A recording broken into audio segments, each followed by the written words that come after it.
down. Somebody's already got things set up. He was out here last night. I'm telling you, you have to get out here like 4 days. First Assembly of Dallas Church. Yeah.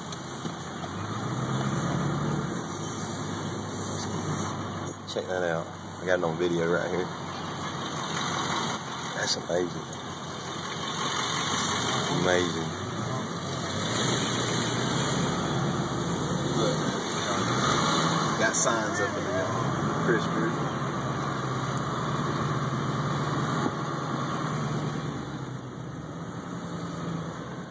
Man, they gonna